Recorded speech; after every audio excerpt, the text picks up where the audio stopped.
Hey everybody, I'm going to show you this super weird house flip that we just acquired.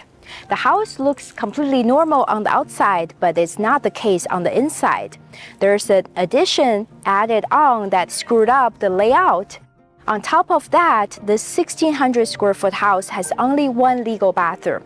We're going to take a tour, but after that, make sure you stay tuned because I'm going to share the numbers. The landscaping is pretty straightforward. The front yard needs some new sod. We're also going to maybe put some smaller plants in the front as well. But on the other side of the railings, there's actually some bushes that are trimmed pretty nicely, and we plan to keep it because the flowers actually make it very welcoming. On the home exterior, the main problem we have is the paint looks so tired. So we definitely will paint it freshly, and also I plan to remove the window coverings that look like eyelids. Hopefully that will freshen up the whole look. Welcome to the inside. So this formal entryway leads to a first bedroom immediately on the right, and then the dining room right in front and the living room on the left side. There's the ceiling panels that's added on later because it's not an original Craftsman style feature. And I also suspect that it's lowered the ceiling. So we want to remove it to make the ceiling height back to its original. And on the walls, there are also these vertical panels that's added on. We don't know why they did that. Maybe for cosmetic reasons, but still, we probably want to remove it together with the double stacking of the baseboard. These are all pretty weird, and we think that by removing these, we can really make the home look nicer. On the flooring, we have this cheap laminate floors in a lot of the living space, and we definitely want to replace them with either hardwood floors or newer style vinyl floors. The first bedroom right off of the entryway has high ceilings, which is really nice, but the ceiling condition is pretty rough, and we definitely need to refinish it. And then off of the ceiling, there's the fly trap that I just learned about. I never saw anything like this before, and it's really weird that it's indoors. On the walls, we have vintage floral wallpaper, and then you immediately notice that a door was blocked up. So this was originally designed to go to the guest bathroom right behind this wall, but I don't know why it was covered up later on. And then we have a small closet here that's really awkward because it has a sub panel and some ducting and pipes going to different places, so the closet is really small. And then there's a secondary entrance to this room that goes to, actually it's locked up right now. I can't open it, but it's going to the hallway on that side. So we have a lot of work to do, from refinishing the ceiling to peeling off the wallpaper and also redoing the flooring as well. The living room is pretty big.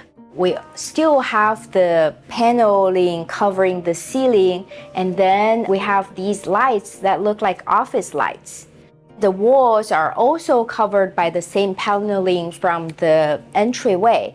And then the focal point is this fireplace that's made with bricks, but the bricks are very rough in many spots. So it really presents us a challenge to refinish this fireplace. We haven't really figured out what we're going to do yet. The cabinets on the side of the fireplace are in pretty rough condition, and we probably are going to demo them. If you're interested in renovating a historic home like this one, check out my coaching program, Transform Flipper Academy. I teach my students the ins and outs about house flipping, and many of my students have already completed their first few projects and made a six-figure income. Check out our website, transformflipperacademy.com. The dining room is in the center of this house. It has access to the living room, to the entryway, to the kitchen, and also the hallway to the bedrooms. This dining room is also huge, but we find something weird in here as well.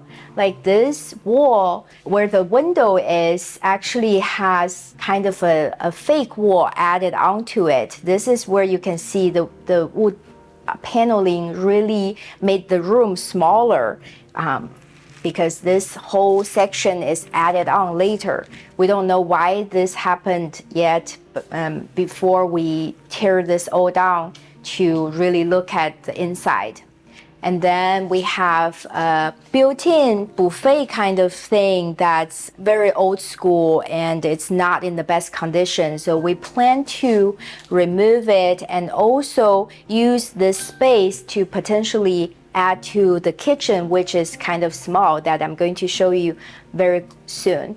And then because the ceiling light is broken, we are able to see behind the ceiling panels. So we see some actually really nice beams that are original to the Craftsman style home that was covered up by this ugly ceiling panels. So we definitely want to remove it all and hopefully restore the nice, pretty feature of the home. Comparing to the large dining room, the kitchen is actually not that big and it's fully enclosed. There are 4 types of different cabinets: the yellow one, the white one, the brown one, and the reddish brown one. So I suspect that the kitchen was renovated multiple times over the years without any consistency. Even the countertops on these 2 sides, they look completely different. We definitely have to gut everything, including the tiled ceiling that's super gross, the vintage wallpaper, the tiled walls, and the linoleum floors. An interesting thing we found in here is this iron, and it's super weird that it's in the middle of this kitchen.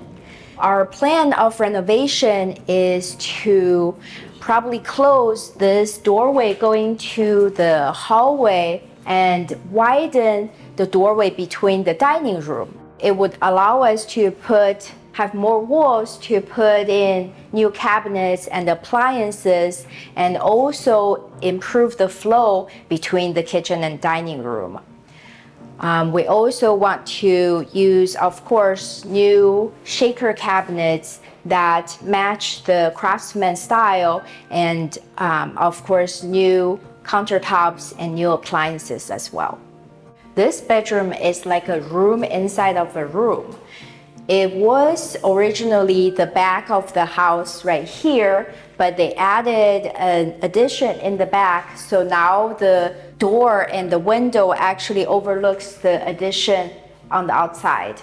And then this window was also going out to the exterior before, but now they covered up the porch on this side, so the window doesn't directly go to the side yard anymore. Other features of this room including high ceilings, which doesn't have any paneling covering up, which is nice. And then the wall paneling looks a little different from the other rooms. So it's a different type of finishing that we're going to have to either repaint or just redo. And there is another door that is covered up by plywood now, which is also super awkward because it's actually going to the closet of the adjacent room. We don't know why it even existed. The guest bathroom is totally strange too. There is a ton of space, but the whole layout is so tricky. The curbless shower is really nicely done and it's big, but then behind it is this wasted space of some shelves and a drawer cabinet. And then on the other side, the toilet and then a teeny tiny vanity. with the door opens right into it, wasting a bunch of space here. Our plan is to completely change the layout with maybe a tub, because this is a guest bathroom. So the tub in the end, and then move the toilet to this side and the vanity to the end, so we can use this entire space and we can have the door still on this side without interrupting the vanity. The third bedroom is enormous, but it's not all original. As you walk towards the center of the room, the floor is bulging up here and the ceiling is wavy as well. So we suspect that this back area was added on later together with the addition on the other side too. This amount of space gives us a lot of options, because this house doesn't have a primary bedroom with an ensuite. So we are thinking about using this area as a new primary bathroom, and also use the addition on the other side as a large walk-in closet. So the lower ceiling wouldn't bother us much at all.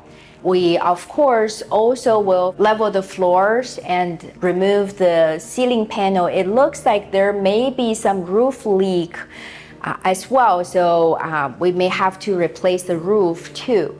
These windows are super old and single pane, and some of them are broken too, so the windows have to be replaced as well. So once we have a walk-in closet over there, we wouldn't need this closet space here, so we can remove it, and this room will be of a better shape.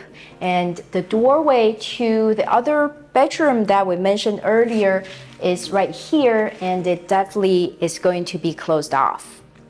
Going into this covered porch area, you immediately feel like everything's closing in on you, because the ceiling's much lower and all the walls are so rough. We know that the addition in the back was permitted, but we are not sure if this portion is legalized, because the walls are exterior walls and the window as well. So this wasn't really refinished after they enclosed this part.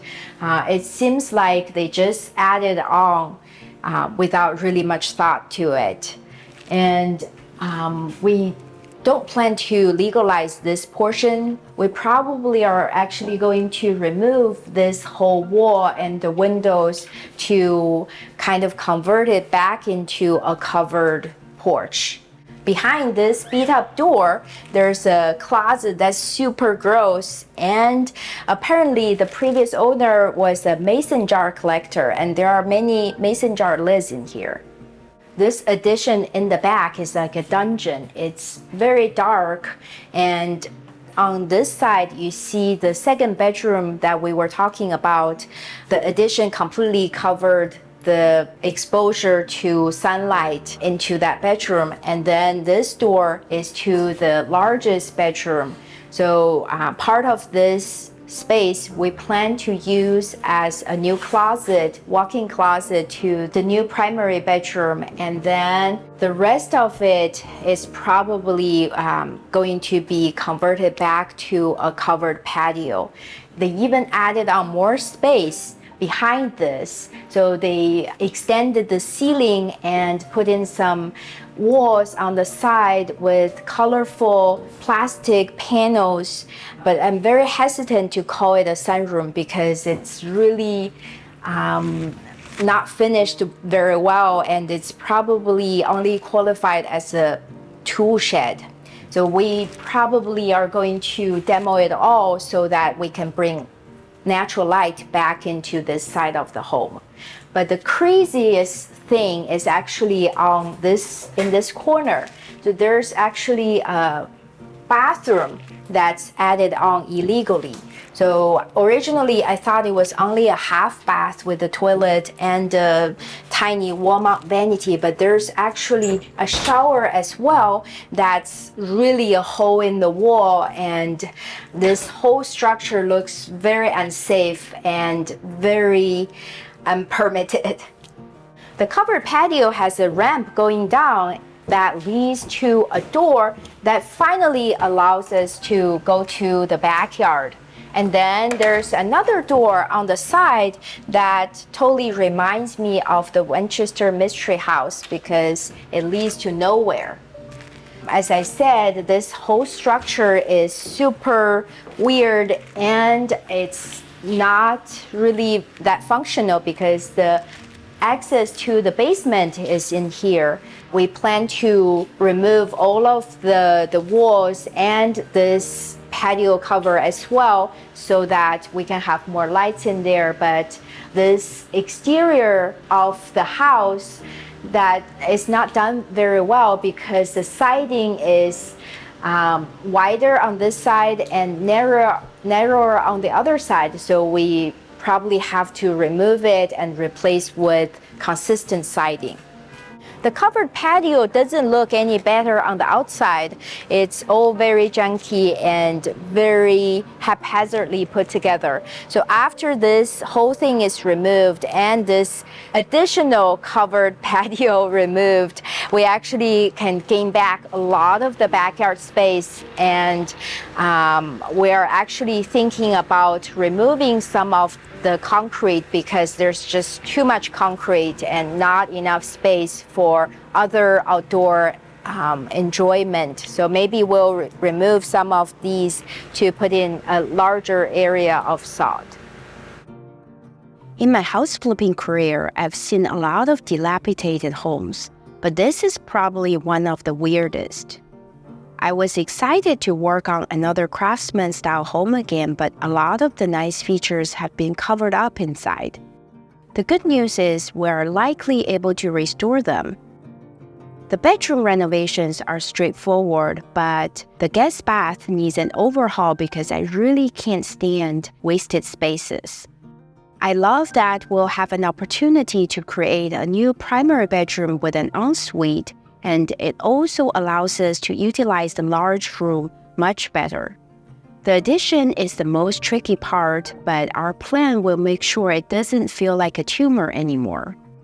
The kitchen is such a hodgepodge of random features and doesn't make a lot of sense, and it will be sure to change that. The house flip numbers will be reviewed next. Stay tuned. After this most confusing tour ever, let's talk about the numbers. I purchased this house for $1.1 million and we plan to put about $200,000 into the renovation, and the after repair value is estimated to be $1.6 million. I've been doing this for quite some time, but this is probably the weirdest house I've ever seen. So we definitely have the work cut out for us. If you're interested in seeing the after video, make sure you subscribe to the channel. But before that, give me a thumbs up if you enjoyed this video. Thank you so much for watching. See you next time. It's really weird that they would put it in the kitchen. Don't know why this, I think I should redo it. Area here and then, sorry, I did it wrong. It should be on that side. And interesting in here is the